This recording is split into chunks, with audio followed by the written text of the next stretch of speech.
আপনি তো আপনার ধর্মের শিক্ষাটা নেননি, নিলে তো ওদের চাইতে আমাদের চরিত্র বেশি সুন্দর হতো।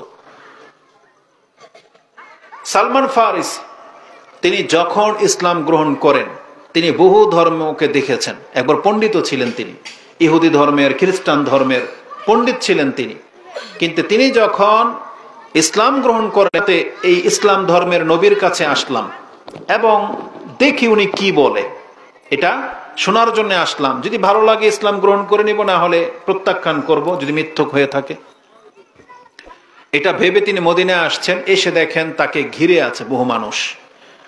তখন তিনি বলতেছেন, প্রথম যখন আমার নজর মুহাম্মদুর রাসূলুল্লাহ সাল্লাল্লাহু আলাইহি ওয়াসাল্লামের চেহারার দিকে পড়লো, প্রথম আমি যখন তার দিকে তাকালাম, আমি তখনই বুঝে গেছি যে এটা কোনো মিথ্যুকের চেহারা হতে পারে না। তিনি বলতেছেন যে এটা কোনো মিথ্যাবাদীর কোনো চেহারা এটা হইতে পারে না, নিঃসন্দেহে সে আল্লাহর নবী হবেন। তখন তিনি বলতেছেন, ওই দিন সর্বপ্রথম আমার কান তার মুখ থেকে যে উপদেশগুলো শুনেছিল, তার উপদেশটা ছিল, তিনি বলেছিলেন, ইয়া আইয়ুহান নাস, হে মানুষ, আফশুস সালাম, তোমরা বেশি বেশি সালাম দেবে একে অপরকে। অতুতিমুত তাআম, তোমরা মানুষকে খাদ্য খাওয়াবে। ওয়াসিলুল আরহাম, তোমরা আত্মীয়তার সম্পর্ককে রক্ষা করে চলবে। ওয়াসাল্লু বিল্লাইলি ওয়ান নাসু নিয়াম, মানুষ যখন ঘুমিয়ে থাকে ওই সময়টাতে নামাজ পড়ার চেষ্টা করবে। তাদখুলুল জান্নাতা বিসালাম, তাহলে সালামের মাধ্যমে শান্তির সুসংবাদ দিয়ে তোমাদেরকে জান্নাতে প্রবেশ করানো হবে। মানে এগুলো বড় বড় কোনো কাজ না, ছোট ছোট কাজ। রাস্তাঘাটে যখন তখন যাকে দেখা হবে সালাম, সালাম দিয়ে কথা বলবে। তারপরে বলা হয়েছে যে একে অপরকে খাদ্য খাওয়াবে। তারপরে বলা হয়েছে আত্মীয়তার সম্পর্ক রক্ষা করে চলবে। আচ্ছা বলেন তো, এগুলো ইসলামের প্রথম যুগের আদেশ নিষেধ, প্রথম যুগের শিক্ষা। এই সাহাবী বলতেছেন, এই কথাগুলো শুনে তখনই ইসলাম আমার অন্তরে গেঁথে গেল যে এটা তো অনেক উত্তম শিক্ষা, এটা তো উত্তম ধর্ম। কিন্তু রেজাল্ট কি? আমাদের শিক্ষার সাথে আমাদের বাস্তবতার চরিত্রের রেজাল্ট কি, ফলাফল কি? বরং আমরা মুসলিমরাই একে অপরকে সালাম দেই না। আমরা বরং আমাদের ধর্মের শিক্ষা বাদ দিয়ে ওদের কালচার নিয়েছে। ফোন রিসিভ করলেই আগে বলতেছেন হ্যালো, এটা হচ্ছে ওদের কালচার। দ্বিতীয়ত হচ্ছে বন্ধু বান্ধবদের রাস্তাঘাটে দেখা হলে আমরা দেখেছি এমন বন্ধু বান্ধব আপনি গ্রহণ করেছেন, দীর্ঘদিন পরে দেখা হলে এসে হয়তো হঠাৎ করে আপনাকে একটা ধাক্কা দিবে, একটা থাপ্পড় মারবে, বলবে যে এতদিন পর দেখা হইলে তোর খোঁজ খবর নাই, নাহলে মারে তুলে একটা গালি দিবে, বোনকে তুলে ঠাট্টা মস্কারি করবে, কত বাজে বিহেভ করে। এটা বন্ধুত্ব? এইভাবে ইন্ট্রোডিউস হয়? তো এটা হচ্ছে আমাদের চরিত্র। দূর থেকে কেউ দেখলে, যেগুলো বাস ড্রাইভার, হেল্পার আমরা দেখেছি, দূর থেকে ওই কেউ একটা চিল্লান দেবে, মানে ওকে ইশারা দিল। তো এটা আমাদের ব্যক্তিগত চরিত্র, কিন্তু আমাদের ইসলামকে আমাদেরকে এটা শিখায়? এটা শিখায় না। বরং বলাই হয়েছে যে সালাম কাবলাল কালাম। এটা ইসলামের একটা থিওরি যে কথা বলার পূর্বে কি করতে হবে? সালাম দিয়ে কথা বলবে। কাউকে কিছু জিজ্ঞেস করতে হবে রাস্তাঘাট বা কিছু, আপনি প্রথমে আগে সালাম দেন। কিন্তু আমাদের চরিত্র কি? আমরা যে একটু উপরে তার নিচের লোককে সালাম দিতে আমরা যেমন লজ্জা বোধ করি, মানহানিকর মনে করি, অথচ এটা মানহানির বিষয় ছিল? বরং এটাতে আপনার কল্যাণ ছিল। এটা কতটা কল্যাণ! এই সালামের মাধ্যমে কথা বলা, এটা কতটা কল্যাণ! যেখানে রাসূলুল্লাহ সাল্লাল্লাহু আলাইহি ওয়াসাল্লাম থেকে একটা হাদিস রয়েছে যে সালাসাতুন কুল্লুহুম আলাল্লাহি দামিনুন, আল্লাহ সুবহানাহু ওয়া তাআলা তিন ব্যক্তির সাথে এটা ওয়াদাবদ্ধ, তিন ব্যক্তি আল্লাহর জিম্মায় থাকে। এক ব্যক্তি যে আল্লাহর রাস্তায় জিহাদে বেরিয়েছে, সে হয় গাজী হয়ে গনিমতের মাল সহ সে তার ঘরে ফিরে আসবে, অথবা আল্লাহ তাকে জান্নাত দিয়ে দিবেন। সে যদি মরে যায় আল্লাহ তাকে জান্নাত দিয়ে দিবেন।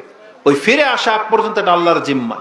যেই ব্যক্তি মসজিদে সালাতের জন্য বের হয়, এটা আল্লাহর জিম্মায় থাকে। হয় আল্লাহ সুবহানাহু ওয়া তাআলা তাকে সম্মানের সাথে তার ঘরে ফিরিয়ে দিবেন, না হলে আল্লাহ এর বিনিময়ে তার পাপকে মাফ করে দিবেন। আর তিন নাম্বার ব্যক্তি হচ্ছে যে যেই ব্যক্তি তার ঘরে ঢোকে বিসালাম, সালামের সাথে, আল্লাহ তার নিরাপত্তার দায়িত্ব নিয়ে নেয়। তার মানে ঘরে ঢুকবেন আপনি সালাম দিয়ে, এটাকে এতটা বড় মান দেওয়া হয়েছে। যে আপনি আল্লাহর জিম্মায় থাকেন। আপনার ঘরে কে থাকে? আপনার অধীনস্থ, সব আপনার ছোট, আপনি কর্তা, আপনার ওয়াইফ, আপনার সন্তান, এরা সব আপনার চাইতে ছোট। তাহলে এদেরকে আপনি সালাম দিবেন, কিন্তু আমরা দেই না। রাস্তাঘাট, ওই যে বললাম, একটা রিক্সাওয়ালা, অটো বা কাউকে আপনি কোনো একটা ঠিকানা জিগাবেন, আপনি তো সালাম দিয়ে কথা বলবেন দূরের কথা, ওই তুই তাই করে কথা বলেন। তো আমাদের ইসলাম তো আমাদেরকে অভদ্রতা শিখায় নাই, আমরাই অভদ্র। আমরাই যেমন জন্মেছি, যেমন কালচার, আমরা এমনই থেকে গেলাম। কিন্তু আমাদের ধর্ম আমাদেরকে কি শিখায়, আমরা সেখান থেকে শিক্ষা নিচ্ছি না। তা আমি যেটা বোঝাতে চাচ্ছি, ইসলাম ধর্ম এটা আপনার আমার প্র্যাকটিক্যাল বিষয় না, যে বাপদাদার জন্মে ওই ইসলাম ধর্মের উপরে জন্মে গেছি বিদায় এই জন্য আমি আর আপনি ইসলামকে ভালো বলতে বাধ্য। বরং না, বরং ইসলাম আপন রূপেই শ্রেষ্ঠ। ইসলামের যে আপন রূপটা আছে ওইটাই শ্রেষ্ঠ রূপ। যেমনটা আপনাকে ইঙ্গিত দিলাম মাত্র, যে যেই ইসলাম আপনাকে অন্যকে খাদ্য খাওয়াতে বলে, যেই ইসলাম আপনাকে সালাম দিয়ে কথা বলতে বলে, তাহলে সেই ইসলামে কি এটা সাপোর্ট করে যে আপনি কাউকে তুচ্ছ তাচ্ছিল্য করে কথা বলবেন? এটা তো ইসলাম না।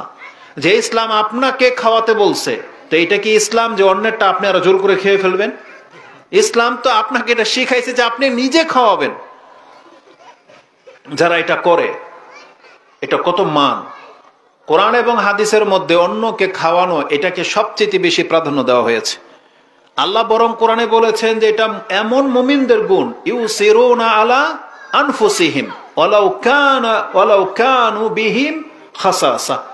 আর কোরআনের আয়াতে আল্লাহ সুবহানাহু ওয়া তাআলা এটা সূরা হাশর এবং আরেকটা আয়াতের মধ্যে বলেছেন যে মুমিনদের, আনসারদের গুণ কি, তারা নিজের উপরে অন্যকে প্রাধান্য দেয় যদিও তারা অভাবী। তাহলে আমাদের আনসারগণ, সাহাবা একরাম যেই শিক্ষা পেয়েছেন, এটা যদি আমরা গ্রহণ করতাম তাহলে আজকে আমাদের চরিত্র তো এমন হতো না। কিন্তু আমাদের অধপতনটা কত নিচে নেমে গেছে যে আমরা নিজেদের উপরে অন্যকে প্রাধান্য দেব দূরের কথা, অন্যের হক কিভাবে আরো মেরে খাবো আমরা সেই চরিত্র গ্রহণ করেছি। একজনের গদি আরেকজন টেনে কেমনে নেবে, ওকে কিভাবে নামাবে, প্রয়োজন ওকে শুট করে দেয়, ওকে হত্যা পর্যন্ত করে দিচ্ছে, রাস্তার কাঁটাকে সরিয়ে ফেলবে। আজকে নেট খুললেই দেখা যায় কিছু জায়গার মধ্যে একজনকে 4-5 জন 10 জন মিলে পিটিয়ে মেরে দিচ্ছে। নিশ্চয়ই জুলমের কোনো ব্যাপার আছে। হয় যে লোকটাকে পিটিয়ে মারা হচ্ছে এ কোনো অন্যায় করেছে, এ প্রথমে এর হক নষ্ট করছে, আর না হয় এরা মিলে একে রাস্তা থেকে সরিয়ে দিবে যে ও যাতে পথের কাঁটা হয়ে দাঁড়াইতে না পারে। অথচ ইসলাম স্যাক্রিফাইস করা শিখিয়েছে যে নিজের উপর অন্যকে প্রাধান্য দেবে। কিন্তু আমরা কেউ এটা গ্রহণ করিনি, কোনো দল এটা গ্রহণ করে নাই। বরং যে দলই একটু ক্ষমতায় আসে, যার হাতে একটু নেতৃত্ব চলে যায়, যে একটু এলাকার বা কোনো কিছুর দায়িত্ববান হয়ে যায়, তখন সে অন্যকে আর জমা খরচ দিয়ে চলতে রাজি না। তখন সে নিজেই মোড়ল, নিজেই সব, মানে আমাকে জমা খরচ দিয়ে চলো, আমাদের প্রত্যেকের এমন মেন্টালিটি। অথচ আমাদের ইসলাম তো এটা আমাদেরকে শেখায় নাই। আমরা যদি নিজেকে মুসলিম বলে দাবি করি তাহলে আমরা নমনীয় হতে বাধ্য। অন্যকে ক্ষমা করার মাঝে আমাদের ক্ষমা নিয়োজিত। আল্লাহ বলেছেন তুমি যদি একে ক্ষমা করে দাও আমি আল্লাহ তোমাকে ক্ষমা করে দেব। ইসলাম আমাদেরকে কি শেখায়? রাসূলুল্লাহ সাল্লাল্লাহু আলাইহি ওয়াসাল্লাম বলেছেন যে কোনো মুসলিম, মা মিন মুসলিমিন, যে কোনো মুসলিম যদি এটা করে, সে যদি তার অন্য মুসলিমের কোনো দোষ ত্রুটিকে গোপন রাখে, তাহলে কিয়ামতের মাঠে আল্লাহ এর দোষ ত্রুটিকে গোপন করে দিবে। একজন মুসলিম যদি অন্য মুসলিমের সাহায্যে এগিয়ে আসে তাহলে আল্লাহ ততক্ষণ পর্যন্ত তার সাহায্যে লিপ্ত থাকে। এইভাবে একটা লম্বা হাদিস আছে, মুসলিমের মধ্যে উল্লেখ করা হয়েছে। তো আমরা প্র্যাকটিক্যাল আপনাকে ইসলাম বুঝাইতে পারবো না, কারণ ইসলাম বাস্তবিক রূপে নাই। ইসলাম মূলত কোরআন হাদিসে লিপিবদ্ধ আছে, ওটা ওখানেই থেকে গেছে। এখন আমরা যে যতটা ভালো হইতে চাই, আমাদের উচিত ইসলামের সেই শিক্ষাটা নিজের জীবনে নিয়ে আসা। তাহলে আমরা হয়তো পৃথিবীতে ইসলামের রূপটা প্রকাশ করতে পারবো, যেমনটা সাহাবা একরামরা করেছিলেন। তো বাস্তবিকে ইসলাম শ্রেষ্ঠ। আল্লাহ সুবহানাহু ওয়া তাআলা ইসলামের যে বিধানগুলো রেখেছেন, যেমন কিসাস বলা হয়েছে, যেই ব্যক্তি চুরি করবে তাকে ধরতে পারলে তার হাতটাকে কেটে নাও, তাহলে তোমরা নিরাপত্তা পেয়ে যাবে। কি থেকে? এই সমাজে আর চুরি হবে না, কারণ প্রত্যেকটা চোর অ্যালার্ট হয়ে যাবে যে না, ধরতে পারলে তো হাত কেটে ফেলবে, তখন আর চুরি হবে না। একটা হাত কাটলে ওই সমাজের চুরি বন্ধ হয়ে যাবে, ওই রাষ্ট্রের চুরি বন্ধ হয়ে যাবে যদি প্রকাশ্যে এই বিচারটা করা হতো। এই জন্য আল্লাহ কিসাস লিপিবদ্ধ করেছেন। আল্লাহ সুবহানাহু ওয়া তাআলা বলেছেন, খুনের বদলে খুন, চোখের বদলে চোখ, কানের বদলে কান, মানে যে যেভাবে যাকে হত্যা করবে, যে যেভাবে যাকে আঘাত করবে, বিচার হলে তাকে ঠিক সেইভাবে আঘাত করা হবে। তখন এটা বাস্তবায়ন হলে এই ক্রাইম থেমে যেত। কিন্তু আমাদের সমাজের চিত্র কি জানেন? যেই ব্যক্তি সন্ত্রাসী ছিল তাকে পুলিশ অতিষ্ঠ হয়ে যাওয়ার পরে গ্রেপ্তার করে, তার আগে হুঁশ থাকে না। যে যখন দু একটা মার্ডার করে ফেলে, অনেকের জমি টমি নিয়ে ঝগড়া ফাসাদ মারপিট করে একবারে পুরো এলাকায় একটা আলোড়ন সৃষ্টি হয়ে যায়, যখন দেখে না এখন আর মানে ছাড় দেওয়া যাচ্ছে না, তখন গিয়ে গ্রেপ্তার করা হয়। আর রেজাল্ট কি? এর 1 বছর পরে সেই লোক আবার বাহিরে। কিভাবে? জামিনে ছাড়া পেয়েছে। তো ও গিয়ে আরো টেকনিক জেনে আসে যে কিভাবে মুক্তি পাওয়া যায়। ও আর জেল থেকে বের হয়ে আসলে তখন দেখা যায় যে ও আরো বড়, আগের চাইতে, আগে ছিল ছোট নেতা, এখন হয়ে যায় বড় নেতা। বুঝেন? প্রভাব আরো বেড়ে যায়। তখন আরো আগের চাইতে অনেক বেশি সাহসিকতার সাথে এই মন্দ কাজে জড়িয়ে যায়। তখন ওই ছোটখাটো কিছু পোলাপান যারা ক্রাইম করতে চায়, এরাও এর সাথে যুক্ত হয়। তখন তার দল ভারী হয়, এক পর্যায়ে সে লিডার সেজে যায়। অথচ ইসলামের বিধান কি ছিল? হত্যার বদলে হত্যা। তাইলে জীবনে এই বাংলার জমিন আর হত্যা হতো না। আমাদেরকে দেখানো হয় ক্রাইম পেট্রোলের মতো ওই প্রামাণ্য চিত্রগুলো ইন্ডিয়াতে, বাংলাদেশে এগুলো অহরহ হচ্ছে, যে যেখানে একটা বাচ্চার আইসক্রিম, চকলেট, এগুলোর মধ্যে শুধু কেমিক্যাল। বলা হচ্ছে যে বাচ্চার যে দুধ, সেই দুধের ডিব্বা ঠিক থাকে, কিন্তু ভিতরে থাকে সাধারণ দুধ। আর দুধ তো ভালো বলছে মেলামাইন কেমিক্যাল দিয়ে থাকা হয়। এমনও ঘটনা বাংলার জমিনে ঘটেছে, কিন্তু তার কোনো বিচার হয়নি।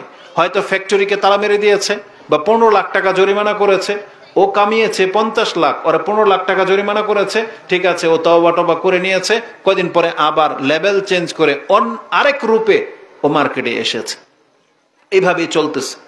একজন ব্যক্তি যারা দুর্নীতি করে আপনার চোখের সামনে, আমরা তো, আমাদের মাথা কোনোদিন ওই পর্যন্ত যাবে না যে কাঠের গুড়িকে কালারিং করে ওটাতে চা পাতির মেডিসিন মেরে দিয়ে চা পাতি বলে চালিয়ে দেওয়া হবে। এটা আমাদের মতন ব্যক্তির মাথা এত দূর পর্যন্ত যাবে না। আমরা ভাবিই নাই যে ইটার গুঁড়াকে ওইটার মধ্যে ঝাঁজ মেরে দিয়ে মরিচের গুঁড়া বলে চালিয়ে দেওয়া হয়। এটা বাংলার সমাজে হয়, এটা আমাদের মাথা অত দূর পর্যন্ত যাবে না। কিন্তু প্রশাসন জানার পরে গ্রেপ্তার তো কোনো খবর নাই, ওই 10-15 হাজার টাকা জরিমানা করে, তারপরে বলে যে এরপরে করলে সিলগারা করে দেব। কে শুনে কার কথা?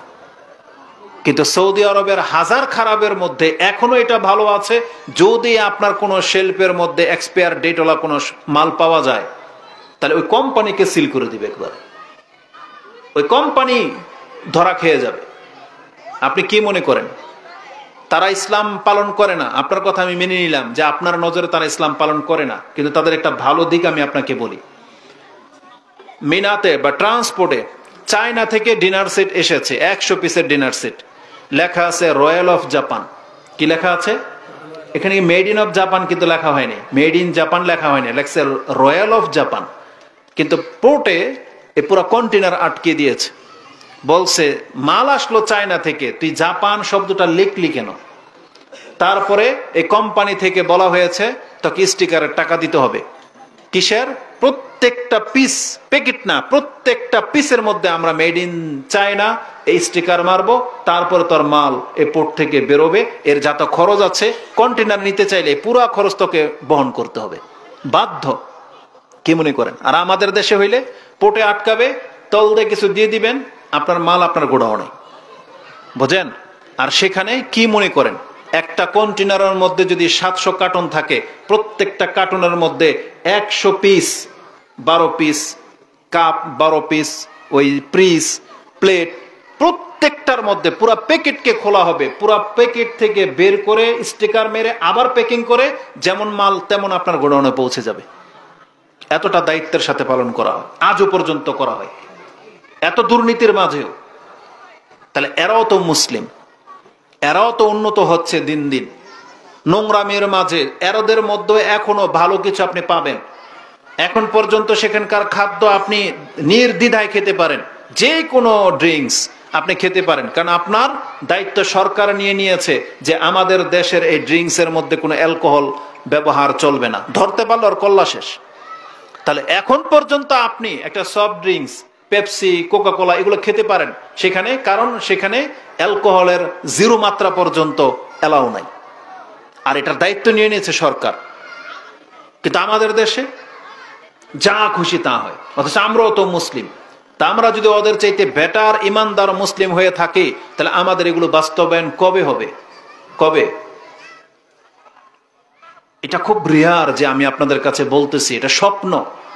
অথচ ইসলাম এটাই দাবি করে যে যেখানে মুসলিমরা থাকবে সেখানে কোনো দুর্নীতি থাকবে না, যেখানে অন্যের হক নষ্ট করা হবে না। কারণ মুসলিম মানে জ্ঞানী, আর মুসলিম তো ওই ব্যক্তিকে বলা হবে যার কাছে ইসলামের জ্ঞান আছে, যে ব্যক্তি ইসলাম মেনে চলবে। কিন্তু আমরা এই থিওরি নেই নাই, এই শর্ত নেই নাই। আমরা নিয়েছি যে মুখের মানে চোরের মার বড় গলা, যে আমি আমার জবান দিয়ে বলবো আমি মুসলিম, তাতে দুনিয়া আমাকে যা বলে বলুক। যার ফলে আমরা সালাত আদায় করি না, ইসলামের চেরানাও পালন করি না, তারপরে আমরাই নাকি পাক্কা মুমিন। যে ব্যক্তি বেনামাজি তাকে জিজ্ঞেস করেন, সে বলবে আমি নামাজ পড়ি না, তাতে কি হয়েছে, আমার ইমান ঠিক আছে। বুঝেন?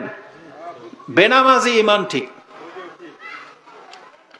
এই হলো আমাদের সমাজের চিত্র। তো প্রত্যেকটা জিনিস আপনি যদি এক একটা করে বিচার করেন, তাহলে বুঝতে পারবেন যে আমাদের সমাজের চিত্রটা আর ইসলামের শিক্ষার সাথে এটা কত বৈপরীত্যের মধ্যে রয়েছে। বরং আল্লাহ সুবহানাহু ওয়া তাআলা আমাদেরকে জানিয়েছেন, ইসলাম এটা আল্লাহর পক্ষ থেকে মনোনীত দিন। কোনো ব্যক্তি শুধু জন্মসূত্রে মুসলিম হলেই তার নাজাত নাই, বরং তাকে ইসলাম পালন করতে হবে। কোরআনে আল্লাহ সুবহানাহু ওয়া তাআলা বলেছেন, তার মধ্যে একটা হলো আল্লাহ বলেছেন, অমাইয়াবতাগি গায়রাল ইসলাম দীনান ফালাই ইউকবালা মিনহু ওয়া হুয়া ফিল আখিরাতি মিনাল খাসিরিন। যেই ব্যক্তি ইসলাম ছাড়া অন্য কোনো মতাদর্শ তালাশ করবে, তার কাছ থেকে আল্লাহ ভালো কিছু গ্রহণ করবেন না, আর এই ব্যক্তি হবে পরকালে সব থেকে ক্ষতিগ্রস্তদের একজন। যেটা আপনি সূরা আলে ইমরান 3 নম্বর সূরার 85 নম্বর আয়াতে পেয়ে যাবেন। এবং আল্লাহ সুবহানাহু ওয়া তাআলা বলেছেন, এই ইসলামের মধ্যেই আল্লাহর সন্তুষ্টি নিয়োজিত রয়েছে। যে আয়াতটি সূরা মায়দাতে আছে, আজ থেকে 1400 বছর পূর্বে আল্লাহ সুবহানাহু ওয়া তাআলা ইসলামকে পরিপূর্ণতা দান করেছেন, যে ইসলামের নতুন কোনো বিধান চেঞ্জ হবে না। 5 ওয়াক্ত সালাত 5 ওয়াক্তই থাকবে, শুধু 1 মাস সিয়াম ফরজ রমজান মাস এটাই বহাল থাকবে, 2.5 টাকায় যাকাত এটাই বহাল থাকবে, আর চেঞ্জিং আসবে না। এটা বলে দিয়ে আল্লাহ বলেছেন, আল ইয়াউমা আকমালতু লাকুম দীনাকুম ওয়া আতমামতু আলাইকুম নি'মাহ। আমি তোমাদের জন্য ইসলামটাকে পূর্ণ করে দিলাম এবং আমার পক্ষ থেকে নিয়ামত তোমাদেরকে পরিপূর্ণ করে দিলাম। তারপরে আল্লাহ বলেছেন, ওয়া রাদিতু লাকুম আল ইসলাম দীনান। আর আমি তোমাদের উপরে তখনই সন্তুষ্ট হব যখন তোমার মধ্যে ইসলাম থাকবে, কারণ আমি ইসলামের উপরেই সন্তুষ্ট, অন্য কোনো বিধানের উপর আমি সন্তুষ্ট না। এটা আল্লাহ সুবহানাহু ওয়া তাআলা স্পষ্ট জানিয়ে দিয়েছে। আর ইসলাম কি? সেটা হচ্ছে কোরআন এবং সুন্নাহ। কোরআনে যেটা নাজিল হয়েছে এবং আমাদের নবী মুহাম্মদুর রাসূলুল্লাহ সাল্লাল্লাহু আলাইহি ওয়াসাল্লাম আমাদেরকে যে শিক্ষা দিয়েছেন, এই সমন্বয় হচ্ছে ইসলাম। এর বাইরে ইসলাম নাই। ব্যক্তির চিন্তা, এটাকে ইসলাম বলা হয় নাই যে আপনার চিন্তা থেকে যত উন্নত চিন্তা করে আপনি দেশকে পরিচালনা করবেন, একটা থিওরি দিবেন যে আমার কাছে এটা বেটার মনে হয়, এটার নাম ইসলাম না। ইসলাম হচ্ছে বর্ণনার নাম, যেটা কোরআন এবং হাদিসে বর্ণিত রয়েছে। এর খেলাফ যদি আপনি এক কদম হাঁটেন, আপনার কাছ থেকে এটা আল্লাহ কোনোদিন গ্রহণ করবে না, কারণ আল্লাহ স্পষ্ট ভাষায় জানিয়ে দিয়েছেন। তো এটা হচ্ছে ইসলামের মূলনীতি। এই ইসলাম যারা গ্রহণ করবে, এই ইসলাম মূলত আসছে আমাদেরকে ক্ষমা করার জন্য। এটা হবে আজকের বিষয়ের মূল। আমি জাস্ট ইসলামের একটু ধারণা দিলাম। আমরা যারা নিজেদেরকে মুসলিম বলে দাবি করি, তারা যেন ইসলামটাকে মেনে চলার চেষ্টা করি। এই জন্য আপনার কাছে এটা বললাম যে শুধু জন্মসূত্রের কারণে আমরা বলি না যে ইসলাম শ্রেষ্ঠ, বরং বাস্তবিকই ইসলামের প্রত্যেকটা বিধান হচ্ছে শ্রেষ্ঠ। প্রত্যেকটা বিধান হচ্ছে আমাদের নাজাতের উপায়। প্রত্যেকটা বিধান হচ্ছে একে অপরের হক ঠিক রাখার বিষয়। এটা হচ্ছে ইসলাম। এজন্য ইসলাম কারো হকের ক্ষেত্রে কোনো কারচুপি করে নাই, কারো হককে ছোট করা হয় নাই। মালিককে বলা হয়েছে তোমার ওয়ার্কারের ঘাম শুকিয়ে যাওয়ার আগে তার বেতন দিয়ে দাও। তার পারিশ্রমিক দিয়ে দাও। তাহলে ইসলাম এই ওয়ার্কারের জন্য শ্রেষ্ঠ ধর্ম হওয়া উচিত ছিল কিনা? কিন্তু এই ওয়ার্কার একটাও ইসলাম পালন করে না। অধিকাংশ ওয়ার্কার দেখবেন যারা মাটির কাজ করে, যারা বিল্ডিং কনস্ট্রাকশনের কাজ করে, যারা গার্মেন্টসের শ্রমিক, যারা এই যানবাহনের ট্রান্সপোর্টগুলোতে কাজ করে, ম্যাক্সিমাম ব্যক্তি তারা সালাত পড়ে না। একেবারে 90%-এরও অধিক লোক তাদের মধ্যে নামাজি নাই, এবং তারা সবগুলো অধিকাংশগুলোই এই সিগারেট, জর্দা, বিড়ি এগুলোর সাথে জড়িত, এই নেশার সাথে জড়িত। তারপরে তাদের মুখের ভাষা সবসময় খারাপই থাকে, ভালো ভাষা তারা ব্যবহার করতে শিখেই নেই। যত রকমের মূর্খামি আছে তাদের মধ্যে পাওয়া যায়, উশৃঙ্খলতা তাদের মধ্যে আছে। মহিলা সংক্রান্ত বিষয়, একটাকে ছাড়া আরেকটাকে বিয়ে করে, বিয়ের নামে মিলেমিশে থাকে, একটা মেসের মধ্যে এক রুম ভাড়া করে, একজনে গার্মেন্টসে চাকরি করে, একজনে অটো চালায়, দুইজনে পাশাপাশি সিট নিয়ে ভাড়া করে থাকে। আলহামদুলিল্লাহ আলা কুল্লি হাল। তো আপনারা কি কথা বুঝতে পারতেছেন? তো কথা হচ্ছে যে ইসলাম এটা আল্লাহ সুবহানাহু ওয়া তাআলার পক্ষ থেকে মনোনীত একটি ধর্ম, মনোনীত দিন, এটাকে পালন করতে হবে। তো যারা ইসলামকে মেনে নিয়েছেন বা মেনে নেবেন, আপনাকে যে জিনিসটা আজকে দেখাবো সেটা হচ্ছে ইসলামের মূল বিষয়টাই হলো নাজাত। মানে ইসলাম এসেছে আমাদেরকে মুক্তি দেওয়ার জন্য। ইসলামের প্রত্যেকটা বিধানের মধ্যে ক্ষমা জড়িত, ক্ষমা। আপনি যে কোনো কাজ করবেন তার মধ্যে ক্ষমা। এই ক্ষমাটাকে আল্লাহ সুবহানাহু ওয়া তাআলা মূল করেছেন, যে কোনো ব্যক্তি ইসলামটাকে গ্রহণ করে নেবে তাকে প্রথমে ক্ষমার ওয়াদা করা হয়েছে, যে তাকে ক্ষমা করে দেওয়া হবে। ইমাম মুসলিম রাহিমাহুল্লাহ তিনি তার ইমানের অধ্যায়ে হাদিস এনেছেন, আমর ইবনে আস রাদিয়াল্লাহু তাআলা আনহু তিনি যখন ইসলাম গ্রহণ করবেন তখনকার ঘটনা। তিনি অসুস্থ অবস্থায় খুব কান্না করতেছেন, যখন মরে যাবেন খুব কান্না করতেছেন। অন্যদিকে ফিরে তার আত্মীয় স্বজন, এই পাশে তার ছেলে আব্দুল্লাহ তাকে বলতেছেন যে আব্বা আপনি কান্না কেন করেন? আপনি তো রাসূলুল্লাহ সাল্লাল্লাহু আলাইহি সাল্লামের খুব কাছের সঙ্গী ছিলেন, তার জুতা বহন করতেন। আপনাকে রাসূলুল্লাহ সাল্লাল্লাহু আলাইহি সাল্লাম কত সম্মানজনক শব্দ বলেছেন, এইটা বলেছেন, ওটা বলেছেন। তখন আমর ইবনে আস তিনি মুখ খুলেছেন যে কেন আমি কান্না করি। তখন তার ইসলাম গ্রহণ করার দিনের কথাটা তিনি উল্লেখ করেছেন যে আমি এই জন্য কান্না করি, কারণ আমি যদি জাহেলিয়াতের অবস্থায় মরে যাইতাম তাহলে আমার কি হতো। এই মুহাম্মদুর রাসূলুল্লাহ সাল্লাল্লাহু আলাইহি ওয়াসাল্লাম যিনি নবী হয়ে আসছেন, অথচ আমি তাকে শত্রু মনে করতাম, আমি তাকে মেরে দিতে চেয়েছিলাম। এটা আমার মনের তামান্না ছিল যে আমার সবচেয়ে বড় ইচ্ছা যে একে আমি হত্যা করব, রাসূল সাল্লাল্লাহু আলাইহি ওয়াসাল্লামকে। কেন? কারণ এটাই হচ্ছে মানুষের ফিতরত। যখন তার ধর্ম বা তার মতবাদের বিপক্ষে অন্য কেউ কথা বলবে, অন্য কোনো মতবাদ দাঁড়িয়ে যাবে, তখন তাকে চরম শত্রু মনে হবে। এটা মানুষের ফিতরত। এই জন্য বর্তমানে বাংলার জমিনে যেখানে কোরআন এবং সুন্নাহর দাওয়াত প্রচার প্রসার হচ্ছে, আমাদের সমাজের কাছে এটা নতুন মনে হয়, অথচ এটা কিন্তু কোরআন হাদিস আজ থেকে 1400 বছর আগে নাজিল হয়ে আছে। যেগুলো কোরআন এবং হাদিসে আছে, কিন্তু আমাদের সমাজের ওয়াজ মাহফিলগুলোতে, বক্তব্যতে এই ধাঁচে কথা বলা হতো না। তাতে কিছু কোরআনের আয়াত হাদিস তো তারা বলতো, কিন্তু তাতে দুর্বল জাল হাদিস পর্যন্ত বলা হয়, এবং কিচ্ছা কাহিনী দিয়ে, হাসি ঠাট্টা তামাশা দিয়ে ওয়াজ নসিহত এই যাবত হচ্ছে, এখনো হয়। সেই জায়গাগুলোতে যখন সালাফ বা কোরআন সুন্নাহর দাওয়াত এই নামে যখন আরেক গ্রুপ যখন দাওয়াতি কাজ করা শুরু করেছে যেটা তাদের খেলাফ, তখন এরা ফতোয়া দিল যে এরা অন্য গ্রুপ, এরা ইহুদি নাসারাদের দালাল, এরা অমুক তুমুক, আরো কিছু ভাষা বলে, ওটা আমি আপনার কাছে বললাম না। এটাই বাস্তব। এবং প্রত্যেক গ্রুপ চায় ওকে কিভাবে ঠকানো হবে, ওকে কিভাবে অসম্মান করা হবে, ওর মাহফিল কিভাবে বন্ধ করা হবে, এটাই পায় তারা চলে আমাদের সমাজে। গত 2 দিন আগের ঘটনা, এটা বাস্তব আপনাকে বলতেছি। মুরাদনগর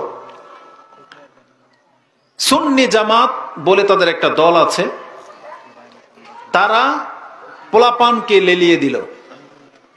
বক্তব্য শুরু হয়েছে, প্রত্যেকটা মাইকের তার কেটে দিয়েছে, বুঝছেন, মাইকের তার কেটে দিয়েছে। তারা দূরের মাইকগুলোকে কাছে নিয়ে আসলো, দূরের দিল না। তারপরও যখন মাহফিল বন্ধ করতে পারে নাই, যিনি আয়োজক, কয়েক 50-60 কতজন হবে ওখানে যে আগুন লাগাইছিল, কতজন? আমি তো স্টেজে, আমরা মাত্র যাচ্ছি, ও ভিডিওটা আছে না আপনার কাছে? যে আয়োজক তার বাসার ভিতরে তার ভাইয়ের ওই যে মিষ্টি না কি বানায়, মিষ্টির কারখানা, মিষ্টির কারখানার মধ্যে আগুন দিয়ে দিল। হয়তো ওরা পুরোটাকে জ্বালিয়ে দেওয়ার জন্য দেয় নাই, ভেবেছে যদি এদিকে আগুন লেগে যায়, এটা নিবাইতে নিবাইতে ওখানে হয়তো মাহফিল টাফিল আর করবে না, বন্ধ হয়ে যাবে। কিন্তু ওরা কি জানলো যে কত বড় ক্ষতি করেছে? ওই সামান্য আগুনে পুরো গোডাউনটা জ্বলে গেছে, বুঝেন? আগুন লেগেই গেছে, একবারে পুরো গোডাউন জ্বলে গেছে, আগুন নিবাইতে পারে নাই, পুরা ছাই হয়ে গেছে। 2-3টা গরু মনে ছিল, একটা গরু অসুস্থ হয়ে গেছে, আরেকটা গরু মরে গেছে, জ্বলে গেছে। এগুলো মানুষের কাজ, এরা ধার্মিক। আরে আপনি যদি বাবার বেটা হয়ে থাকেন, মুসলমান ঘরের সন্তান যদি হয়ে থাকেন, রক্ত যদি মুসলিমের হয়ে থাকে, তাহলে আপনি কয়টা ডিজে পার্টি বন্ধ করেছেন? কয়টা ডিজে পার্টি বলেন? আপনি কয়টা মেলা ঠেলা বন্ধ করেছেন জীবনে? কয়টা জুয়ার আড্ডা ভাঙছেন? কয়জন নেশাখোরকে আপনি বাধা দিয়েছেন? এগুলো আপনার তৌফিকে কুলায় না। কেন কুলাবে না জানেন?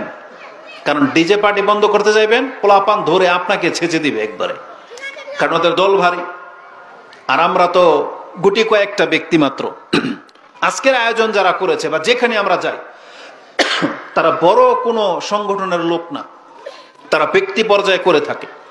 যেমন এই যে গতকালকের আগের দিনের বক্তব্যটা ব্যক্তি পর্যায়ে করা হয়েছিল, তাহলে আপনি তো তাদের সাথে রংবাজি ঠিকই দেখাইলেন, কিন্তু সবার সাথে কি রংবাজি চলে? আর এটাকে মুসলমানদের চরিত্র? তাহলে এই গেমস, এই ক্রিমিনালগিরি কাদের সাথে, কিসের সাথে? দুঃখ লাগে। এই ব্যক্তির কি দোষ ছিল যে তার বাড়িতে গিয়ে আগুন লাগিয়ে দিল? এটার সাথে কি সম্পর্ক কি আপনার? তাহলে এমন লাঞ্ছিত একটা জাতি আমাদের মধ্যে বসবাস করি আমরা, যে হক আর বাতিল বোঝাবুঝি নেই, কান পরা দিয়ে দিয়েছে, ওটার উপরেও নাচে। আরে আপনাকে আগে কথা শুনতে হবে, যে কথা কি বলে, সিদ্ধান্ত কালকে নেবেন যে কথা কি ভুল ছিল না সঠিক ছিল। আপনি না শোনার আগে সিদ্ধান্ত নিয়ে নিলেন এটাই ইহুদিদের দালাল। জীবন আপনি ইহুদি দেখছেন? আপনাদের এমন কে আছে বাস্তব নিজের চোখে ইহুদি দেখেছেন বাংলার জমিনে? কেডা আছে? হাত তোলেন তো দেখি। তাহলে আপনার হুজুররা যখন বলে এরা ইহুদিদের দালাল, আপনি তো মেনে নিলেন। আপনি ইহুদিও চিনেন না, দালালও বোঝেন না, কিন্তু আপনার হুজুরের কথা আপনি নাচেন। ইহুদিরা আমাদের মতো মুসলিমদের বেশ বসে এসে কথা বলবে? ইহুদিদের আর খাইলে কোনো কাজ নাই, আর আপনাদের হুজুরদের বিরুদ্ধে গেলে ইহুদিদের দালাল হয়ে যাব? লজ্জাও লাগে এদের বিপরীত কথা বলতে, তো দুঃখ লাগে। তো কথা হচ্ছে যে কোরআন এবং সুন্নাহ এটা আপনাকে বুঝতে হবে।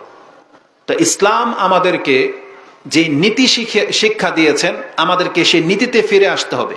আপনি বিশ্বাস করেন আর না করেন, বিলিভ মি অর নট, আপনাকে জানতে হবে মুসলিম ঘরে জন্ম হলেই জান্নাত পাওয়া যায় না।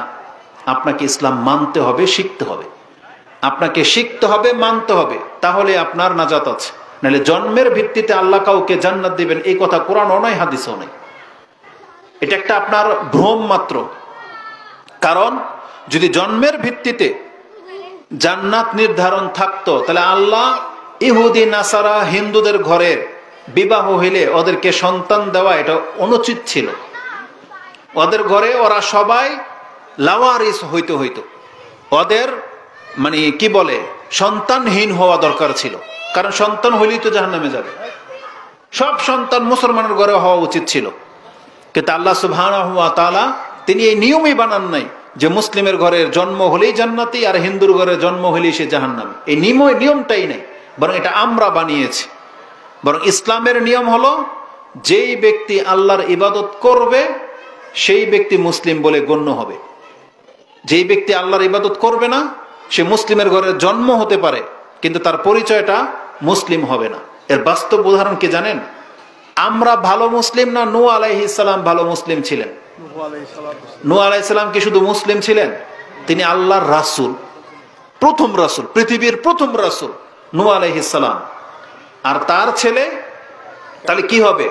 একজন রাসূলের ছেলে, তাই না?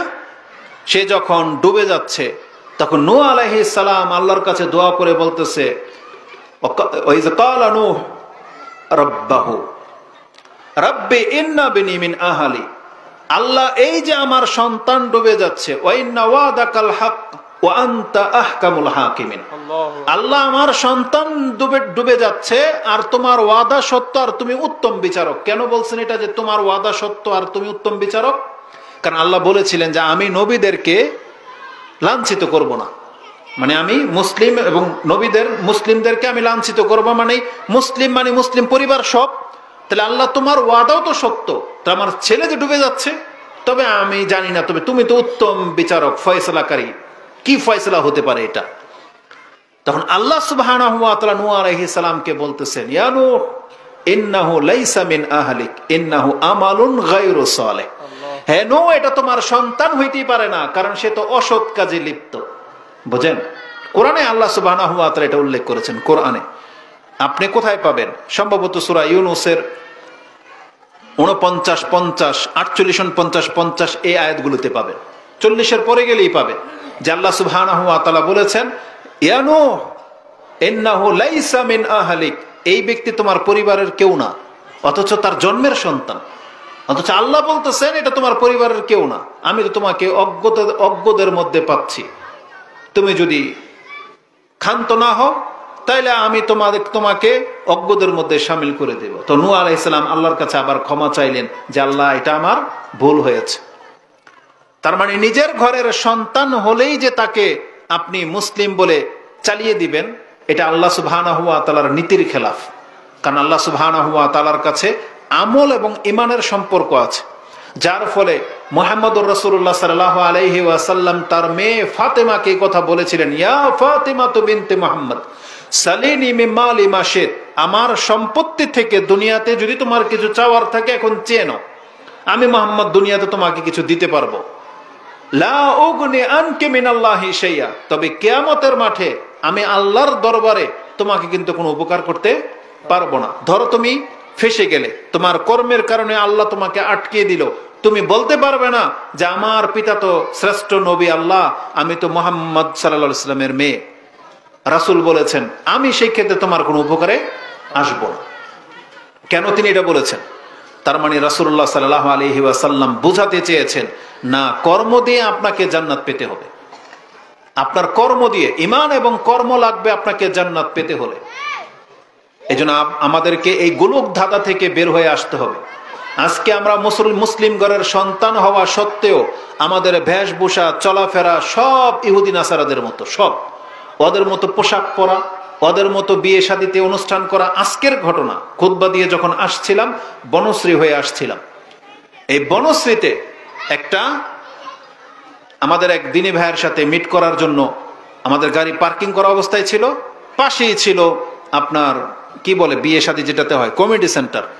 সেখানে দাঁড়ানোর মতন অবস্থা নাই। একজন ভদ্র কোনোদিন এই ধরনের পরিবেশে দাঁড়াইতে পারে না। সেখানকার মহিলাদের যে ড্রেস আপ, এটা দেখার পরে কোনো যুবকের রক্ত ঠিক থাকবে এটা হইতে পারে না। আমরা গাড়িটাকে আরো 10 হাত দূরে নিয়ে দাঁড় করালাম, অপেক্ষা করলাম। কিছুক্ষণ পরে দেখি পুরো মিউজিকের সাথে ব্যান্ড পার্টি আসতেছে, ঘোড়ায় চড়ে ড্যান্স করতে করতে মহিলারা। এটা বর্তমানে এটা মুসলিম সোসাইটি, মুসলিম সমাজ, এটা কোনো হিন্দুর বিয়ে হচ্ছিল না। বোঝেন এটা কোন ধর্ম থেকে নিয়েছেন আপনি, কোন ধর্ম থেকে?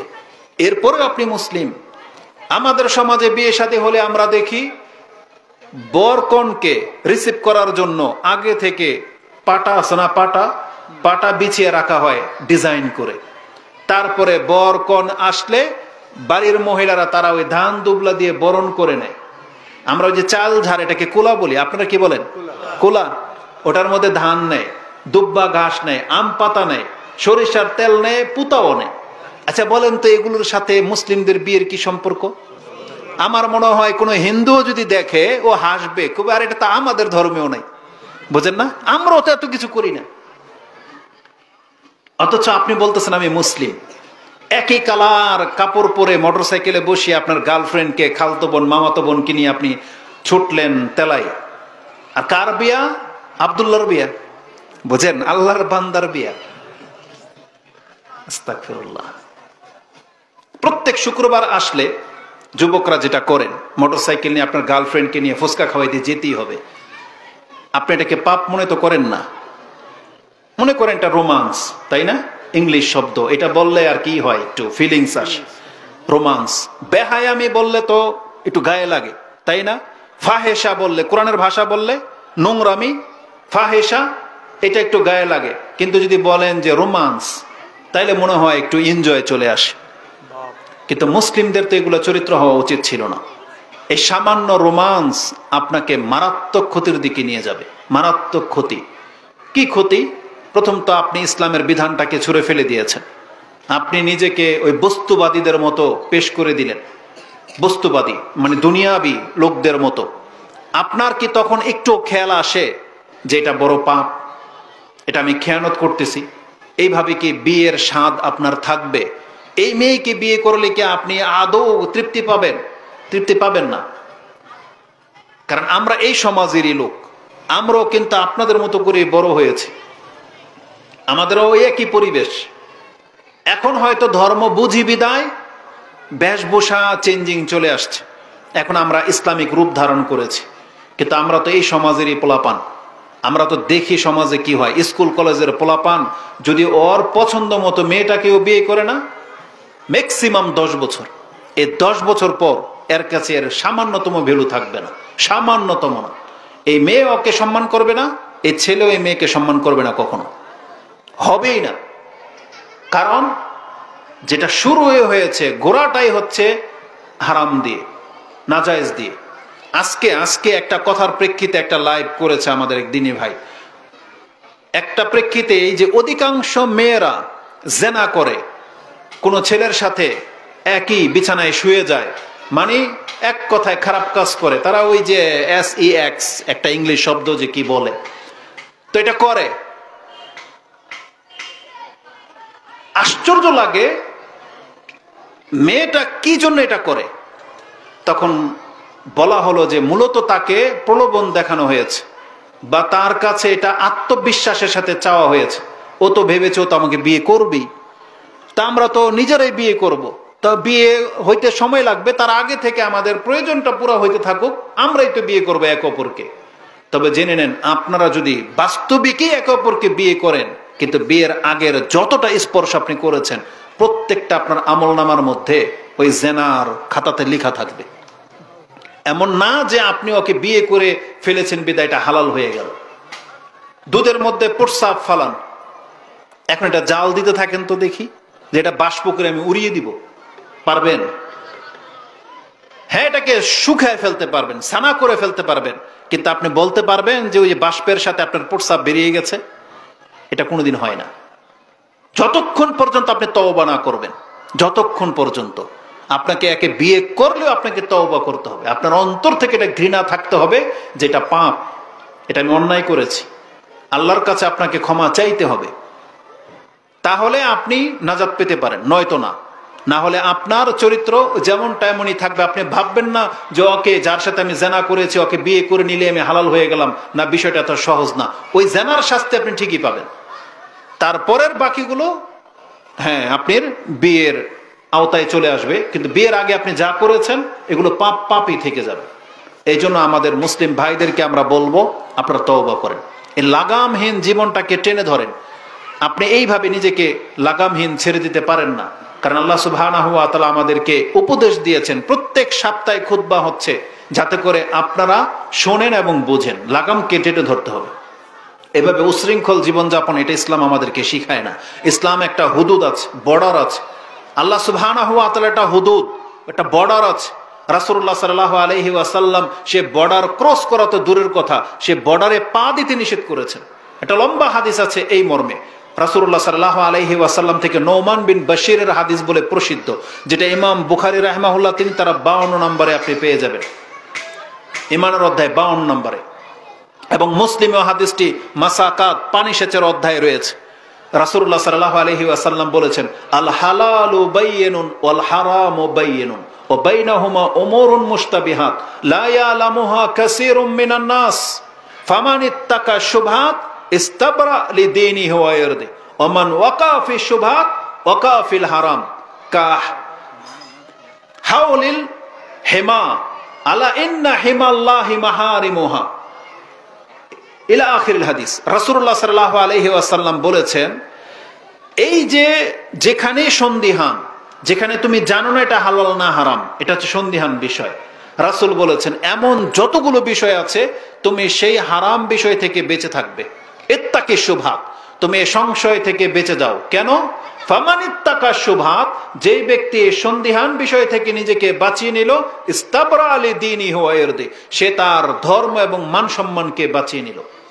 ওমান ওয়াকা ফি শুবহাত ওয়াকা ফিল হারাম, যেই ব্যক্তি সন্দিহান সংশয়ের মধ্যে পা রাখলো, সে মূলত হারামের মধ্যে পা রাখলো। কারণ সে পারা দিল কেন যেখানে সেটা হারামও হতে পারে হালালও হতে পারে। তার মানে আপনি যখন তারপরও পারা দিলেন, তার মানে আপনার দ্বারা হারাম হয়ে যাওয়াটা বড় কোনো ব্যাপার না। রাসূলুল্লাহ সাল্লাল্লাহু আলাইহি ওয়াসাল্লাম বলেছেন কাহাউলিল হিমা, প্রত্যেকটা মালিকের নিজস্ব একটা চিহ্নিত এরিয়া থাকে, বর্ডার থাকে। যেমন এই যে বর্তমানে ইন্ডিয়ান বর্ডার চারদিক থেকে ঘিরে আছে বাংলাদেশকে, প্রায় বর্ডারের মধ্যে ঝগড়া হয়। বর্ডার থেকে বলা হয়েছে 1.5 কিলোমিটার দূরে কাঁটাতার দেওয়া হয়েছে। ওই 1.5 কিলোমিটার দূরের মধ্যে ওরা যদি কাউকে সন্দেহ করে গুলি মেরে দেয়। আমাদের ক্ষমতা থাকলে আমরা হয়তো এটাই করতাম, কারণ বর্ডারকে রক্ষা করার ব্যাপার যেহেতু। ইসলামের বর্ডার কি এই দেশের বর্ডারের মতো? ইসলামের বর্ডার তো আরো বেশি সংযমশীল, আরো বেশি হক রাখে, যেটাকে আপনি রক্ষা করে চলবেন। এই জন্য রাসূলুল্লাহ সাল্লাল্লাহু আলাইহি ওয়াসাল্লাম ওই হারাম বর্ডারে পা ফেলার আগে নিষিদ্ধ বর্ডার দেখেন, হারাম বর্ডার একটু দূরে আছে, তার আগে হচ্ছে সন্দিহান বর্ডার, সেখানে আপনাকে পা দিতে নিষেধ করা হয়েছে। কিসের ভিত্তিতে? যে সন্দেহ আছে তুমি সেখানে যদি তোমার বকরি চড়াও, সম্ভাবনা আছে তোমার বকরি অন্যের জমিনে মুখ দিয়ে ফেলতে পারে।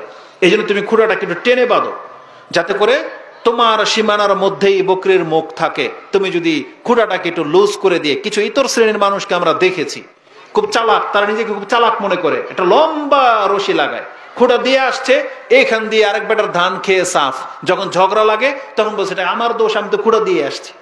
বুঝেন? তো তুমি রশি এত লম্বা লাগাইলা কেন? যে তোমার বকরি হাঁটতে হাঁটতে আরেকজনের জমিনের মধ্যে মুখ দিয়ে ফেলে।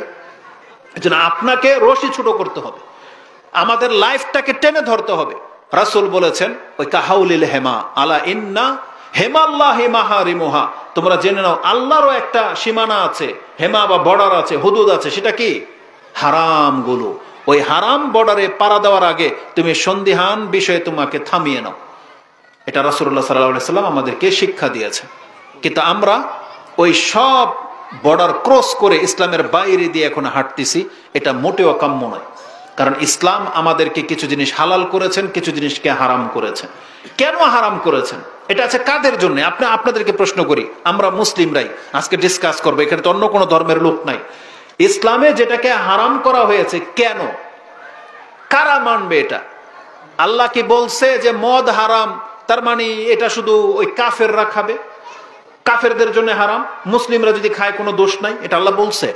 বরং মদ তো মুসলমানদের জন্য হারাম, জেনা তো মুসলিমদের জন্য হারাম, সুদ চুরি ঘুষ এগুলো তো মুসলিমদের জন্য হারাম। আর যেই ব্যক্তি মুসলমানই না, ওর আর হালাল আর হারাম কি? ওর হালাল আর হারাম কি? ও তো মুসলমানই না। একজন হিন্দু মদ খেলেই কি আর না খেলেই কি, ও জেনা করলেই কি আর না করলেই কি, ওদের মহিলারা পর্দা করুক আর না করুক তাতে কি আসে যায়? ও তো জীবনে মুক্তি পাবে না, কারণ তো ইসলামই নাই। সবকিছুর মূলে কি? ইসলাম। ইসলাম যে ব্যক্তি গ্রহণ করবে, হালাল হারাম তো তার সাথে সম্পর্কযুক্ত। যেই ব্যক্তি আল্লাহকে মানে নাই, ও আল্লাহর বিধান কেমনে মানবে? আল্লাহ সুবহানাহু ওয়া তাআলা তো এই জন্যই বলেছেন, রাসূলুল্লাহ সাল্লাল্লাহু আলাইহি ওয়াসাল্লাম কি বলেছেন? রাসুল আমরু আল ইসলাম, সবকিছুর মূলে হলো ইসলাম। যার ইসলাম আছে তার হিসাব নিকাশ আছে, যার ইসলাম নাই তার কোনো হিসাব নিকাশ নাই।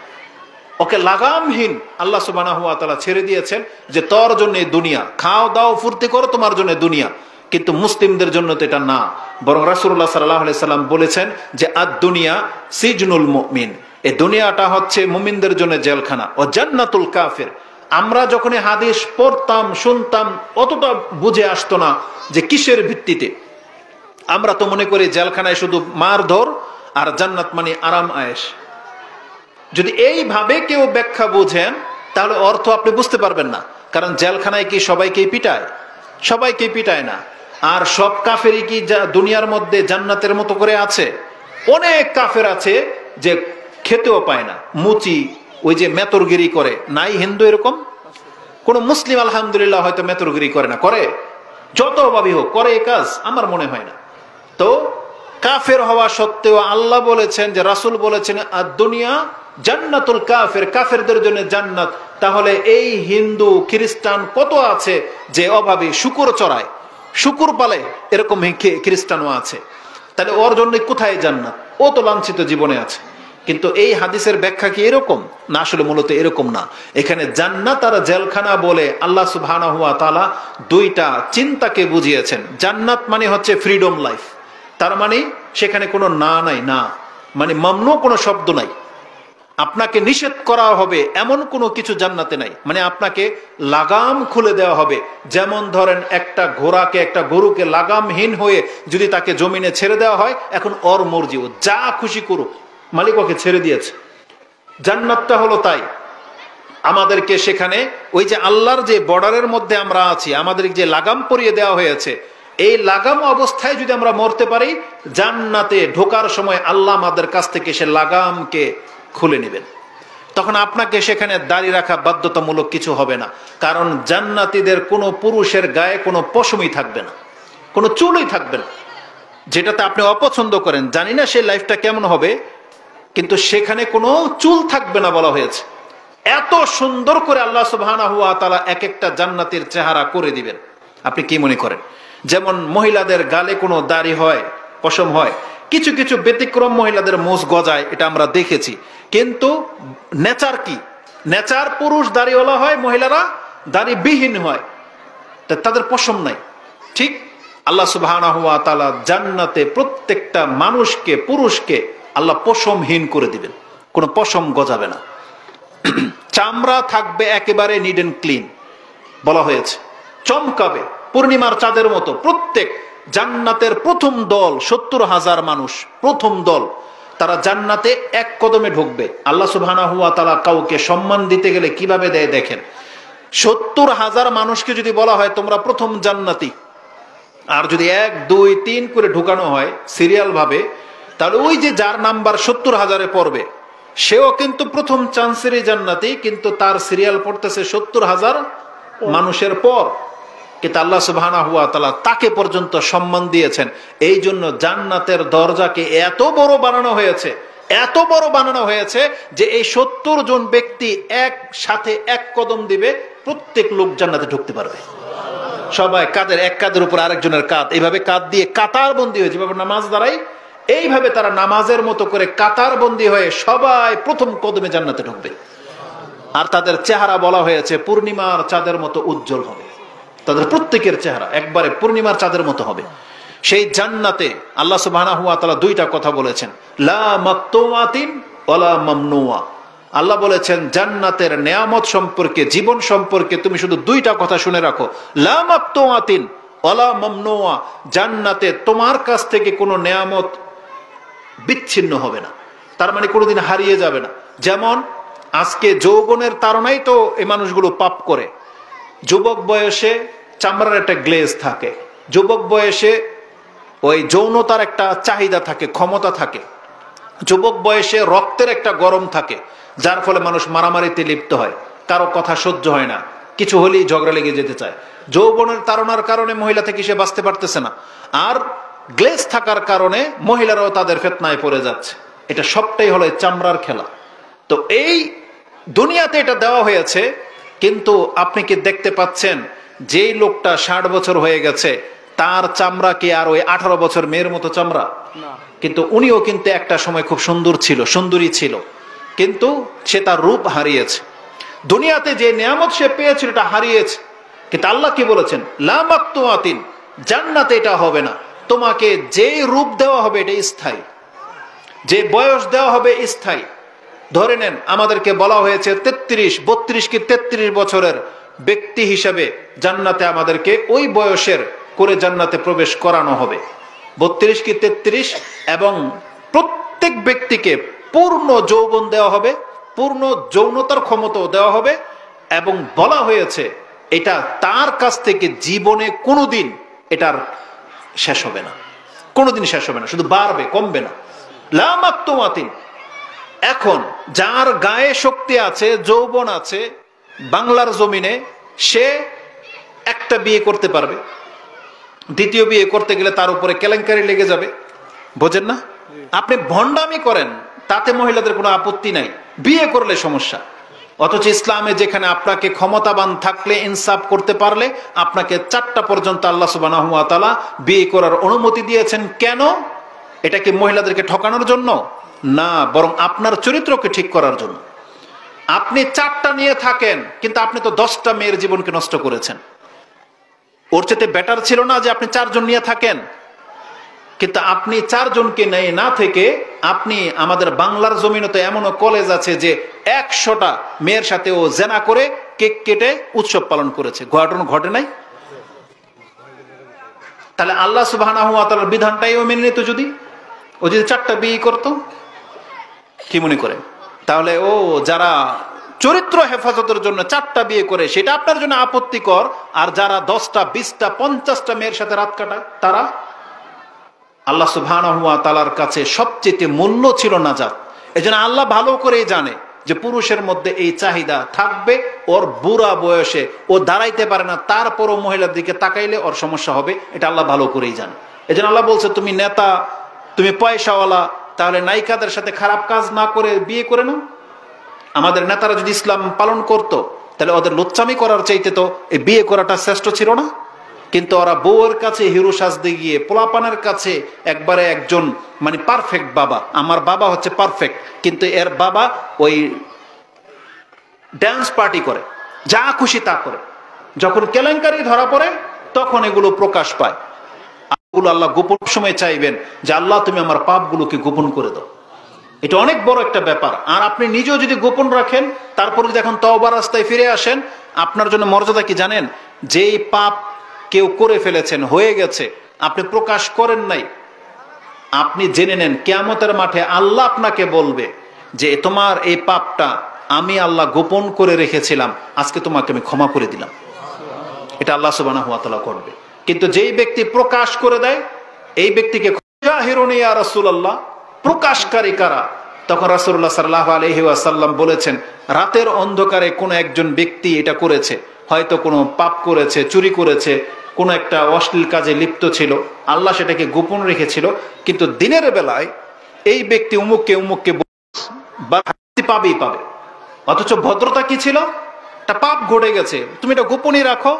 কিন্তু প্রকাশ করলে এটা ক্ষতিটা কি জানেন? প্রকাশ করা মানে হলো আপনি এই পাপটাকে এনজয় হিসেবে নিয়েছেন, এবং অন্যকে যখন প্রকাশ করেছেন ওর মধ্যে পাপের চাহিদা জেগে যাবে।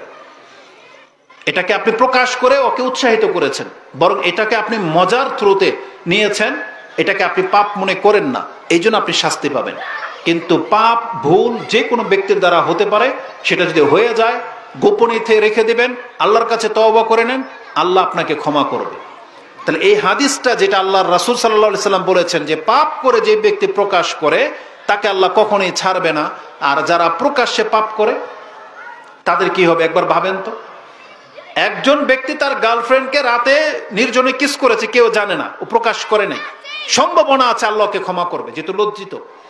আর যেই ব্যক্তি ওর গার্লফ্রেন্ডকে জড়ায় ধরে প্রকাশ্যে মোটরসাইকেল নিয়ে দাবড়ে বেড়ায়, ওর কি হবে? আপনি চিন্তা ভাবনা করে কাজ করবেন। এই জন্য মুসলিমদের কখনই উচিত না প্রকাশ্যে পাপে লিপ্ত। যারা প্রকাশ্যে রাস্তা দিয়ে হাঁটেন আর সিগারেট, বিড়ি, জর্দা, তামাক টানতেই থাকেন, আপনি চিন্তা ভাবনা করে পথ চলা উচিত ছিল আপনার। এটা যদি হারাম হয় তাহলে আপনি হচ্ছেন প্রকাশ্য হারামখোর। প্রকাশ্য হারামখোর কথাটা আপনি শুনে রাখেন, আপনি হবেন প্রকাশ্য হারামখোর। তাহলে কি করে আপনাকে আল্লাহ ক্ষমা করবে আপনি বলেন, কি করে? এই জন্য পাপ অবশ্যই প্রকাশ করে করা উচিত না, সেটা যত বড় পাপ হোক বা যত ছোট পাপ হোক। আপনি পাপ করবেন না এটাই মূল, কিন্তু হয়ে যেতে পারে, কিন্তু চেষ্টা করবেন যেটা যেন প্রকাশ না পায়। উদ্যত্ততা আল্লাহ একদম পছন্দ করে না। কোন ব্যক্তি পাপ হয়ে যাবে, আল্লাহর কাছে ক্ষমা চাবে, এটাই নিয়ম, আল্লাহ তাকে ক্ষমা করবে, এটা আল্লাহ ওয়াদা করেছেন। কারণ আমরা কেউ ফেরেশতার মতো হইতে পারবো না। এই ফিতনার যুগে আমাদের দ্বারা ভুল হয়েই যাচ্ছে, শয়তান পাপ করিয়ে ফেলতেছে, কিন্তু আপনি পাপের জীবনটাকে স্থায়ী করে নিয়েন না। আপনি তওবা করে ফিরে আসেন, আকাঙ্ক্ষা করেন আল্লাহ আমি এখান থেকে ফিরতে চাই, বাঁচতে চাই। আপনি আল্লাহর কাছে বারবার তলব করেন, কারণ আল্লাহ সুবহানাহু ওয়া তাআলা বলে দিয়েছেন যেই ব্যক্তি তওবা করতে চায় আমি আল্লাহ তার তওবা গ্রহণ করার জন্য প্রস্তুত আছি। তার জন্য রাস্তাকে সহজ করা হয়েছে, কিন্তু আপনি পাপের জীবনটাতে স্থায়ী হয়েন না, এটা হচ্ছে বিষয়। তো কোন কথা থেকে এখানে এসেছি আমরা, যে আল্লাহ সুবহানাহু ওয়া তাআলা ইসলামটাকে আমাদের জন্য পাঠিয়েছেন মূলত ক্ষমা করার জন্য, যে যারা ইসলাম গ্রহণ করে নেবে এই ইসলাম তাদের পাপকে মুছে দেবে। তো ওই আব্দুল ইবনে ওমর বা আমর ইবনে আস রাদিয়াল্লাহু তাআলা আনহুর সেই কথাতে ফিরে আসি। তিনি বলেছিলেন যদি ওই জাহেলিয়াত অবস্থায় আমি মরে যেতাম তাহলে আমার কি হতো, অথচ আমি মুহাম্মদ সাল্লাল্লাহু আলাইহি সাল্লামকে সবচেয়ে বড় শত্রু মনে করতাম। কিন্তু যখন জাআলাল্লাহুল ইসলাম ফি সাদরি, আল্লাহ যখন ইসলামটাকে আমার অন্তরে বসিয়ে দিলেন, আমি রাসূলুল্লাহ সাল্লাল্লাহু আলাইহি সাল্লামের কাছে আসলাম ইসলাম গ্রহণ করার জন্য। তখন বললাম উবসুত ইয়ামিনাক, আপনার ডান হাতটাকে বাড়িয়ে দেন, ফাউবায়ানাক, আমি আপনার সাথে বায়াত গ্রহণ করব। ফাবাসাতা ইয়ামিনাহু, রাসূল তার ডান হাতটাকে বাড়িয়ে দিলেন। ফাকাবাতু ইয়াদি, কিন্তু আমি আমার হাতটাকে টেনে নিলাম। বলতেছেন মালাকা ইয়া উমর, তোমার কি হয়েছে, তুমি না ইসলাম গ্রহণ করতে আসলা, তাহলে হাত গুটিয়ে কেন নিলা? তখন বলতেছেন ইয়া রাসূলুল্লাহ আশতারিত, আমি আপনার সাথে একটা শর্ত চুক্তি করতে চাই। বলতে তাশতারিতু বিমাযা, তোমার সাথে আমি কি চুক্তি করব? তখন বলতেছে আমার যে পাপগুলো এগুলো কি ক্ষমা হবে? আইয়া গফির আলী, আপনি কি আমার ক্ষমা করার গ্যারান্টি দিচ্ছেন? আমি যদি এখন ইসলাম গ্রহণ করে নেই তাহলে আমার অতীতের যে জাহিলিয়াতের যুগে যে পাপগুলো আমি করেছি এগুলো কি ক্ষমা হয়ে যাবে? ওনার উদ্দেশ্য কি জানেন?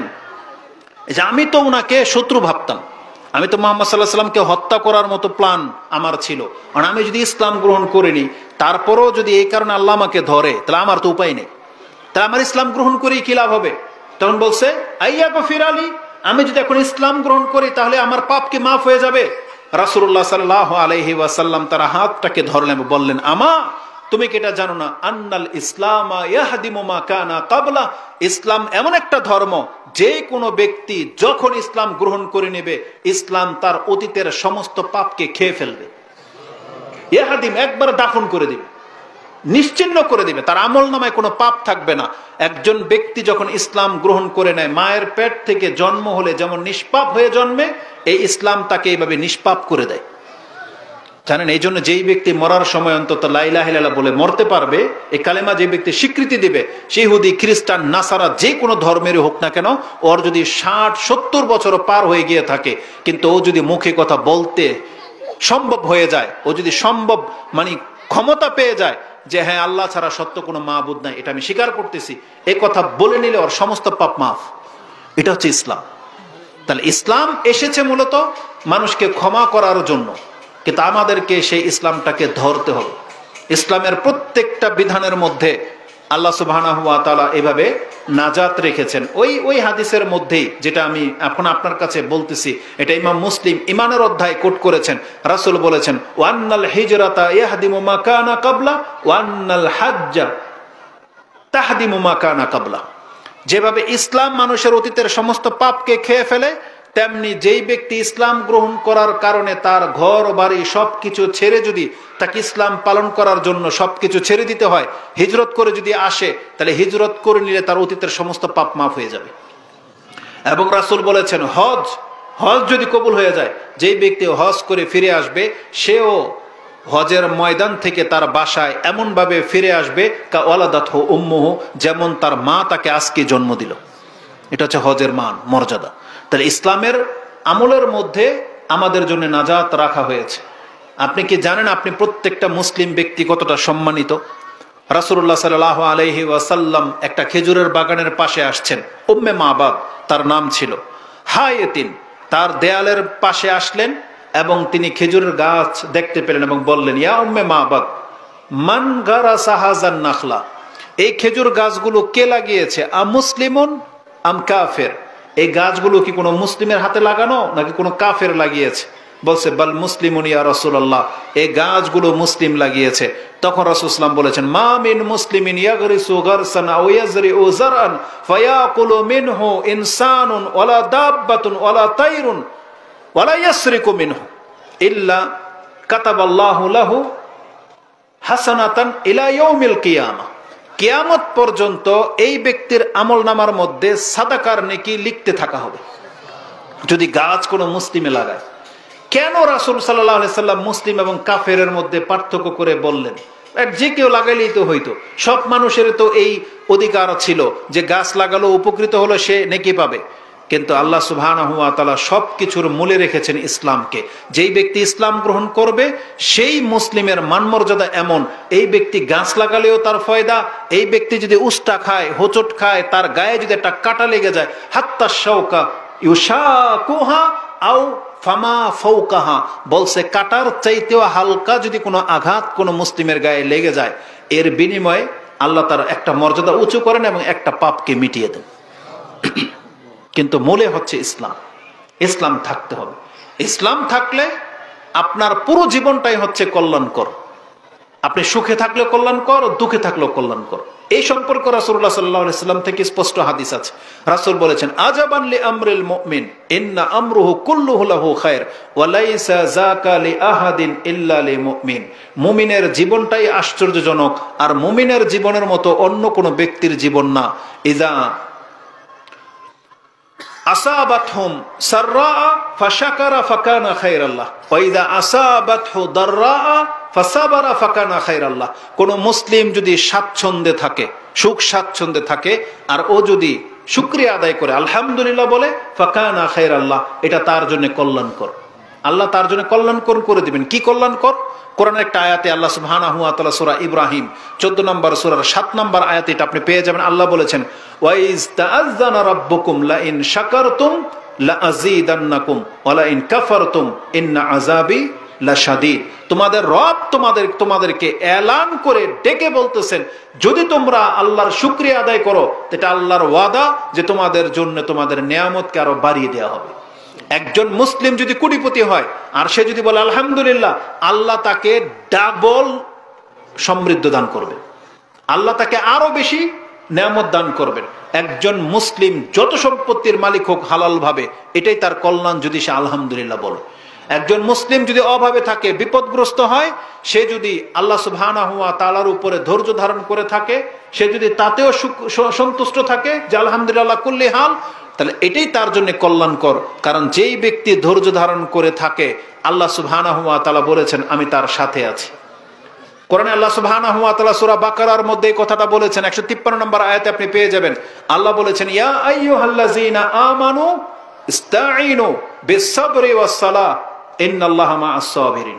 আল্লাহ বলেছেন, হে ঈমানদাররা, তোমরা ধৈর্য ধারণ করার মাধ্যমে এবং সালাতের মাধ্যমে আল্লাহর কাছে সাহায্য তলব করো, আর জেনে রাখো আল্লাহ ধৈর্য ধারণকারীদের সাথে রয়েছেন। তার একটা মুসলিমের জীবন অনেক কল্যাণকর। তো শেখ চলে আসছে, আমি লম্বা করব না, আমি শুধু আপনাকে এটা বোঝাতে চেয়েছি, যারা ইসলাম ধর্মের উপরে জন্মে গেছেন, আপনি অন্তর থেকে ইসলামটাকে মেনে নেওয়ার চেষ্টা করেন, ইসলামকে শেখার চেষ্টা করেন। আপনি জানেন না যে এই ইসলাম আপনাকে কতটা সম্মান এই দুনিয়াতে দিয়েছে। যদি আপনি পাচ্ছেন না, এটা আমাদের হীনতা, কিন্তু মরার পরে আপনি সেটা অবশ্যই পাবেন। ইমাম মুসলিম তার তওবার অধ্যায়ে একটা হাদিস এনেছে, জানেন এটা বিস্ময়কর একটা ব্যাপার, বিস্ময়কর ব্যাপার। আমি জানি না এটা আমাদের সবার সাথে ঘটবে কিনা, তবে হাদিস যেহেতু আছে আমরা বিশ্বাস করি এবং কারো না কারোর সাথে অবশ্যই ঘটবে। আল্লাহ সুবহানাহু ওয়া তাআলা প্রত্যেকটা মুসলিমের সাথে এই আচরণ করেন বলে এই হাদিসে রয়েছে। রাসূল বলেছেন, মা মিন মুসলিমিন ইয়ামুত, যে কোনো মুসলিম মরে যায়, আল্লাহ সুবহানাহু ওয়া তাআলা তার খেলাফ একজন ইহুদি অথবা একজন খ্রিস্টানকে প্রস্তুত রাখেন। যদি এই মুসলিমের কোনো ত্রুটির কারণে জাহান্নামের ব্যাপার হয়, তাহলে এই মুসলিমকে জাহান্নামে না ফেলে আল্লাহ বলবে, এটা ধরো, এই ইহুদিটাকে ধরো অথবা এই খ্রিস্টানটাকে ধরো, হাজা ফিকা কুকা মিনান নার, এটা তোমাকে জাহান্নাম থেকে আজকে মুক্তিপণ হিসেবে তুমি একে জাহান্নামে ফেলো, তুমি জান্নাতে যাবে। এটা আল্লাহ মুসলিমদের সাথে করবে, ইনশাআল্লাহ করবেন। এটা আসতে যাচ্ছে সে সময়, কিন্তু দাবি কি? আপনাকে মুসলিম হয়ে মরতে হবে। আপনাকে মুসলিম হয়ে মরতে হবে। একজন কাফের জানেন আক্ষেপ করে বলবে, তাদের জীবন দেখে আপনি ধোঁকা খেয়ে যেয়েন না, তাদের মতো লাইফ স্টাইল আপনি বেছে নিয়েন না। ওরা যেমন ওদের মহিলাদের সাথে কেউ ফ্রিডম লাইফ জীবন যাপন করে, আপনি এটা নিয়েন না, এটা ক্ষণিকের সময় মাত্র। আপনি জেনে নেন একজন কাফেরকে পৃথিবীতে যা দেওয়া হয়েছে ওদেরকে কিছুই দেওয়া হয় নাই। আপনাকে আমাকে ইসলাম দিয়ে আল্লাহ যত কিছু দিয়েছেন সেই তুলনায় ওরা কিছুই পায় নাই। আল্লাহ বলে দিয়েছেন কিয়ামতের মাঠে একজন মুসলিমের শত পাপ থাকার কারণে জাহান্নামে যখন জ্বলবে, আল্লাহর যখন দয়া চলে আসবে, আল্লাহ নিজের হাতে ওকে জাহান্নাম থেকে উঠাবেন, নিজের হাতে। তখন অবশ্যই একজন কাফের বলবে, রুবামা ইয়াওয়াদ্দুল্লাযিনা কাফারু লাউ কানু মুসলিমিন, হায় আমাদের দুর্ভোগ, দুনিয়াতে আমরা শান শৌকত না হইয়া আমরা যদি মুসলিম হইতাম। আল্লাহ এটা কোরআনে উল্লেখ করেছেন সূরা হিজর 15 নম্বর সূরার শুরুতে আছে, রুবামা ইয়াওয়াদ্দুল্লাযিনা কাফারু লাউ কানু মুসলিমিন। তারা আক্ষেপ করে বলবে, হায় দুনিয়াতে যদি আমরা মুসলমান হইতাম। আর আজকে মুসলিমত্বটাকে আপনি মূল্যায়ন করতেছেন না, এটা মেনে নেওয়ার মতো না। আল্লাহ তুমি আমাদেরকে মুসলিম হওয়ার তৌফিক দান করো।